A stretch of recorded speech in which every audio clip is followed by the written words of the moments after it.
તો સુરેન્દ્રનગર જિલ્લાના અમદાવાદ રાજકોટ હાઈવે પર ગમખ્વાર અકસ્માત સર્જાયો। વડોદ ગામના પાટિયા પાસે ઉભેલી ટ્રક પાસે ટેન્કર અથડાતા 3 લોકો ઇજાગ્રસ્ત થયા, જેમને તાત્કાલિક સારવાર માટે હોસ્પિટલ ખસેડવામાં આવ્યા। અકસ્માત દરમિયાન એક વ્યક્તિની ટેન્કરના કેબિનમાં ફસાઈ જવાને કારણે ભારે જહેમત બાદ તેને બહાર કાઢવામાં આવ્યો। અકસ્માતને પગલે હાઈવે પર ટ્રાફિક જામ સર્જાયો હતો। અમદાવાદ મહેસાણા હાઈવે પર છત્રાલ પ્રેસ્ટીજ હોટલ પાસે અકસ્માતની ઘટનામાં 2 લોકોના મોત નીપજ્યા। રોડ ક્રોસ કરી રહેલ બંને વ્યક્તિને અજાણ્યા વાહન ચાલકે ટક્કર મારતા રોડ વચ્ચે જ પડ્યા। શરીર ઉપરથી અનેક વાહનો પસાર થયા હતા। ઘટનાની જાણ બાદ હાઈવે રોડ પેટ્રોલિંગ ટીમ અને છત્રાલ પોલીસને જાણ થતાં ઘટના સ્થળે પહોંચી બંનેની બોડી હટાવવાની કામગીરી કરી હતી। ધરમપુરમાં પૂરપાટ જતી ટ્રક ખાડીમાં ખાબકી। વલસાડ જિલ્લાના ધરમપુર નાના પોંઢા માર્ગ પર બ્રિજ પર પુલ પરથી એક ટ્રક નીચે ખાડીમાં ખાબકી ગયો। આ ઘટનામાં ટ્રક ચાલકને ગંભીર ઇજા થઈ। વાપી શામળાજી હાઈવે પર આવેલા ધરમપુર નાના પોંઢા માર્ગ પર લાકડમાળ ગામ નજીક આવેલી ખાડીના પુલ પરથી એક ટ્રક પૂર ઝડપે પસાર થઈ રહ્યો હતો, ત્યારે આ અચાનક જ ટ્રક ચાલકે સ્ટીયરિંગ પરથી કાબુ ગુમાવતા ટ્રક પુલની સેફટી દિવાલ કૂદી અને નીચેથી પસાર થતી ખાડીમાં ખાબકી। આ ઘટનામાં ટ્રક નીચે શીર્ષાવસ્થામાં જ ખાડીમાં પટકાતા ટ્રકમાં સવાર ચાલક કેબિનમાં દબાઈ જતા ગંભીર ઇજા થઈ। ઘટનાની જાણ થતાં આજુબાજુના લોકો પણ તાત્કાલિક દોડી આવ્યા અને ઇજાગ્રસ્ત ચાલકને સારવાર માટે હોસ્પિટલ ખસેડવામાં આવ્યો। બનાવની જાણ થતાં જ પોલીસ સ્થળ પર પહોંચી પ્રાથમિક તપાસમાં આ ટ્રક નંદેસરીથી કુરકુંભ જઈ રહ્યા હતી, તે દરમિયાન આ ઘટના બની હોવાની જાણકારી। અમદાવાદના નારોલમાં લગ્નમાં થયું ધીંગાણું, લાકડીઓ અને દંડા વડે મારામારી। ગુજરાતમાં ગુંડારાજનું સ્થાપન થયું હોય તે આ તસવીરો પુરાવા છે। માત્ર શહેરના નામ બદલાઈ રહ્યા છે, પરંતુ ગુંડાઓના કામ તો એક સમાન જ છે। શહેર ટપોરીઓએ એવું માથું ઉચક્યું છે કે પોલીસનો પણ ખોફ નથી રહ્યો, જાણે ગુજરાત યુપી બિહાર જેવું ક્રાઇમ કેપિટલ રાજ્ય બની ગયું હોય તેવું ચિત્ર ઉપસી આવ્યું છે। એમાં પણ અમદાવાદ શહેરના પૂર્વ વિસ્તારમાં મારામારીના બનાવો દિન પ્રતિદિન વધી રહ્યા છે। જાહેરમાં લાકડી, દંડા અને છરી વડે માર મારવું સામાન્ય બાબત બની ગઈ છે। નારોલ વિસ્તારમાં કર્ણાવતી ચોક નજીક બાગે શિફા રો હાઉસ ખાતે લગ્ન પ્રસંગમાં સામાન્ય અકસ્માતની ઘટના વચ્ચે પડતા મારામારી થઈ હતી। મહિલા અને તેના પતિ અન્ય સાગરીતો સાથે આવી સ્થાનિક મહિલા તેમજ તેના પાડોશીઓ સાથે મારામારી કરી હતી। પોલીસને જાણ કરવામાં આવતા નારોલ પોલીસની ગાડી ઘટના સ્થળ પર પહોંચી હતી। પોલીસની હાજરીમાં જ અસામાજિક તત્વોએ લાકડી અને દંડા લઈને વધુ માર મારવા જતા હતા, જોકે પોલીસે તેમને અટકાવ્યા અને ત્યારબાદ સમગ્ર મામલો નારોલ પોલીસે બંને પક્ષો અંગેની ફરિયાદ લઈ વધુ તપાસ શરૂ કરી છે। સુરતમાં હવસખોરો બેફામ થઈ ગયા છે। 2 દિવસમાં 6 થી વધુ ઘટનાઓ બની। આ તસવીરો સુરતમાં દીકરીઓ સુરક્ષિત નથી તે વાતનો બોલતો પુરાવો છે। સુરક્ષિત ગુજરાત, અડધી રાત્રે દીકરીઓ રોડ પર બિંદાસ ફરી શકે અને આખી રાત નવરાત્રી ચાલે તેવા ચૂંટણી જીતવા માટે મોટા મોટા બણગાઓ ફૂંકવામાં આવ્યા, પરંતુ ખરી વાસ્તવિકતા તો એ છે કે સુરતના રસ્તાઓ રાત્રે શું દિવસે પણ દીકરીઓને એકલું નીકળવું સુરક્ષિત નથી લાગી રહ્યા।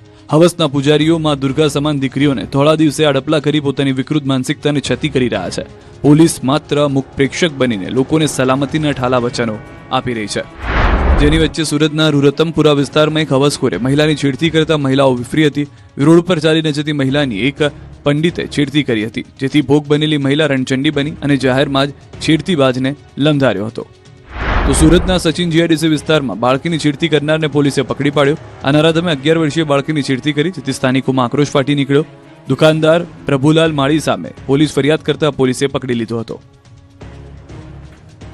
વલસાડમાં દુકાનમાં ધોળા દિવસે થઈ ચોરી। વલસાડના દશેરા ટેકરી વિસ્તારમાં આવેલી ઓટો સ્પેરપાર્ટની દુકાનમાં ધોળા દિવસે ચોરી થઈ। ગ્રાહકના સ્વાંગમાં એક ગઠિયો દુકાનમાં પ્રવેશ્યો અને એક પછી એક સામાન માંગીને દુકાનદારને વ્યસ્ત રાખી। આ દરમિયાન તક મળતા ગઠિયાએ ગલ્લામાંથી આશરે 10,000 રૂપિયાની ચોરી કરી અને પછી ફરી આવવાનું બહાનું બનાવી ફરાર થઈ ગયો। થોડા સમય બાદ દુકાનદારે સીસીટીવી ફૂટેજ ચેક કરતા ચોરીનો ભાંડો ફૂટ્યો। કોડીનારમાં શુગર મિલ બંધ થતા ખેડૂતોમાં રોષ। ગીર સોમનાથના કોડીનારમાં આઈપીએલ શુગર મિલ અચાનક બંધ થતા ખેડૂતોમાં ભારે રોષ ફેલાયો। ખેડૂતો મુજબ તેમની શેરડીની કાપણી હજુ બાકી હોવા છતાં મિલ બંધ કરી દેવામાં આવી, જેના કારણે ઉભો પાક બગડવાની કગાર પર છે। ખેડૂતોના મતે મિલના અધિકારીઓએ સમયસર કાપણી કરવાની ખાતરી આપી હતી, પરંતુ હકીકતમાં કોઈ કામગીરી નથી કરી। આ મુદ્દે શુગર મિલે જવાબ આપ્યો કે ખેતર સુધી મશીન પહોંચવા માટે રસ્તો નથી અને ખેતરો ભીના છે। હાલ ખેડૂતો સરકાર પાસે તાત્કાલિક હસ્તક્ષેપની માંગ કરી રહ્યા છે, નહીં તો ઉગ્ર આંદોલન કરાશે તેવી ચીમકી ઉચ્ચારી। કોડીનાર તાલુકાભરમાં અંદાજે 70 થી વધુ ખેડૂતોની શેરડી હજુ ખેતરમાં જ ઊભી છે અને સમયસર કાપણી ન થતા તે સુકાઈ જવાની અથવા ગુણવત્તા ઘટવાની ભીતિ ઊભી થઈ છે। જો તાત્કાલિક કટિંગની વ્યવસ્થા નહીં થાય તો તેઓને લાખો રૂપિયાનું નુકસાન ભોગવવું પડી શકે છે। બનાસકાંઠામાં પ્રાથમિક શિક્ષક શરાફી મંડળીનો વિવાદ વકર્યો। બનાસકાંઠામાં પ્રાથમિક શિક્ષક શરાફી મંડળીનો વિવાદ હવે ઉગ્ર સ્વરૂપ ધારણ કરી રહ્યો છે. મંડળીના ચેરમેન સામે વર્ષોથી ચાલી રહેલા ગેરરીતિના આક્ષેપોને લઈને હવે શિક્ષકો ખુલીને મેદાને આવ્યા છે. અંદાજે 700 જેટલા શિક્ષકો એકજૂટ થઈ રેલી યોજી જિલ્લા રજિસ્ટ્રાર કચેરી સામે ધરણા પ્રદર્શન કર્યા. નોંધનીય છે કે 10 વર્ષ બાદ યોજાયેલી સાધારણ સભામાં પણ એજન્ડા મુજબ હિસાબી અહેવાલ રજૂ ન થતા શિક્ષકોમાં વધુ રોષ જોવા મળી રહ્યો છે. શિક્ષકોની માંગ છે કે જિલ્લા રજિસ્ટ્રારની હાજરીમાં પારદર્શક રીતે સાધારણ સભા યોજાય અને મંડળીના તમામ હિસાબો જાહેર કરવામાં આવે. શિક્ષકોએ ચીમકી ઉચ્ચારી છે કે જો સમયસર કાર્યવાહી નહીં થાય તો 16 જેટલા મુદ્દાઓને લઈને સંઘર્ષ સમિતિ દ્વારા અમરણાંત ઉપવાસ આંદોલન શરૂ કરવામાં આવશે. સરકારી એન્જિનિયરિંગ કોલેજના અધ્યાપકોએ ગાંધીનગર ગજવ્યું.